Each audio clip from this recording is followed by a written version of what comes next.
நாம் எதற்கும் எந்த நேரத்திலும் நம்முடைய மரியாதையை விட்டு கொடுக்கக்கூடாது. இந்த நேரத்தில் அதை பற்றிய ஒரு சம்பவத்தை சொல்வதற்கு முன்பாக நீங்கள் நல்லா இருப்பீங்க. இந்த நாளில் ஒரு காட்டில் ஒரு முயல் இருந்தது. முயல் என்ன பண்ணிக்குது?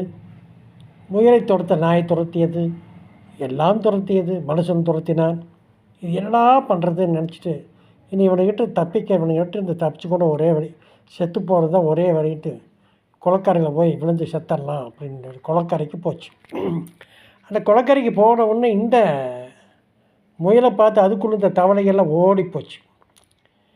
அப்போ தான் இதுக்கு நாம் எல்லாத்துக்கும் பயந்தாலும் நம்மை பார்த்து பயப்படுறதுக்கு இந்த மாதிரி ஒரு ஜீவன் இருக்குதா என்று அப்போ நாம் வந்து எதிர்த்து நிற்கணும் என்கிற ஒரு தன்னம்பிக்கை அதுக்குள் வந்தது.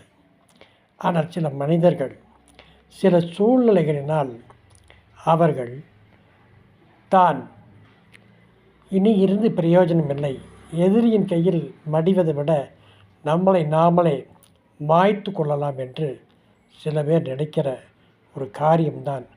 அதைத்தான் இஸ்ரேலின் முதல் ராஜாவாகிய சவுல் செய்தார். எல்லாருக்கும் புறமுதுகு விட்டு ஓடினான். எதற்கு வழி இல்லை. இனி எதிரியின் கையில் சாவதை விட அவன் தன்னுடைய உடைவாளை எடுத்து நிலத்தில் குத்தி அதன் மேல் பாய்ந்து தன்னைத்தானே தற்கொலை செய்து கொண்டான். ராஜாவாக இருந்து எதிரிகளால் கொல்லப்படுவதை நாம் இந்த உலகம் ஏற்றுக்கொள்ளாது, நானும் ஏற்றுக்கொள்ள மாட்டேன் என்று. ஆனால் அவன் நினைத்திருந்தால் அந்த தன்னை என்னை உருவாக்கினவர் எனது ஆண்டவர் என்னை பார்த்து கொள்வார், என்னை நடத்துவார் என்று ஒரு தன்னம்பிக்கை ஒரு நிமிடத்தில் போய்விட்டது. என்னை கேட்டுக்கொண்டிருக்கிற சகோதரியே, ஒரு நிமிடம்தான் உங்களுடைய வாழ்க்கையில் வரும் தற்கொலை எண்ணத்தை மாற்றும். அந்த ஒரு நிமிடம் யாராவது உன்னை தட்டிவிட்டால் போதும், அந்த எண்ணம் உங்களிடம் வரவே வராது.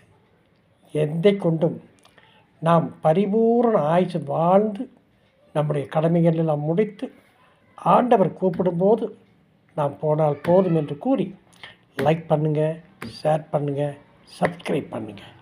நாளை சந்திப்போமா?